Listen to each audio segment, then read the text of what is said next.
RTI Live News. Ask for right.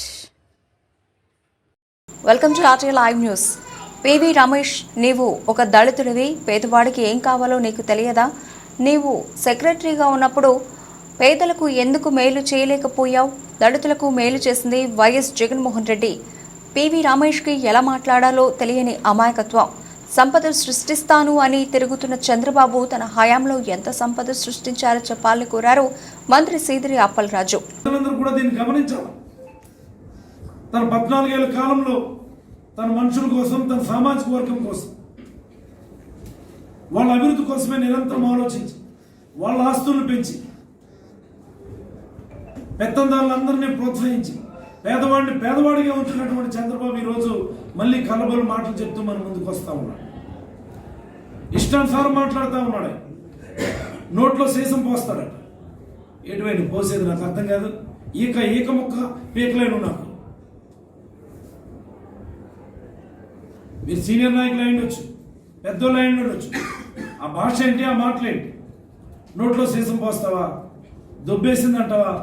బొక్కేసి మాకు రావా బూతులు? మాకు నీ భాషకి నీ వయసుకి ఏమైనా సంబంధం ఉందా? నీ భాషకి నీ వయసుకి ఏమైనా సంబంధం ఉందా నేను అడుగుతా ఉన్నాను. మేమేంటి అధికారంలో లేమా? అధికారంలో మళ్ళీ రామా? మేము కూడా ఇలా మాట్లాడితే నువ్వు నోట్లోనే కాదు, నువ్వు నోట్లో సీసం పోస్తాను అంటున్నావు. మేము అన్ని నవరంధ్రాల్లో కూడా పోసేస్తాం సీసం వ్యవస్థ. ఇందులో ఏం మొహమాటం పెట్టలేదు. ఆ భాష ఏంటి, ఆ మాటలు ఏంటి, అసలు ఆ రెచ్చగొట్టే వ్యాఖ్యలు ఏంటి అన్నటువంటి దానికి ఖచ్చితంగా సమాధానం చెప్పితే రాదు. మాట్లాడితే విశాఖలో రుషికొండ అంటూ ఉంటాం. గతంలో మరి రుషికొండలో కట్టినటువంటి రిసార్ట్ కొండ మీద కట్టలేదా?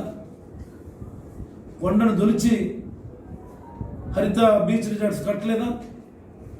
దాన్ని ఇప్పుడు కొద్దిగా ఎక్స్టెండ్ చేశారు. గ్రీనింగ్ అండ్ బ్యూటిఫికేషన్ ప్రోగ్రామ్ జరుగుతుంది. మరి రామోజీ ఫిల్మ్ సిటీ కొండ మీద కట్టలేదు. అది రామానాయుడు స్టూడియో కొండ దొలిచి కట్టలేదా? అంటే అవన్నీ కట్టినప్పుడు ప్రకృతికి ఏమో అవన్నీ కూడా చాలా అనుకూలం. ఈ మేము రుషికొండలో ఓ రిసార్ట్ కడితే మాత్రం అది ప్రకృతికి ప్రతికూలం.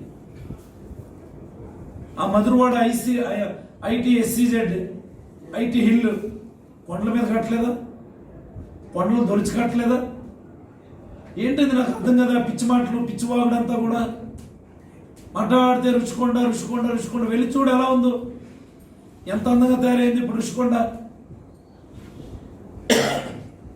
Madhurawada IT hill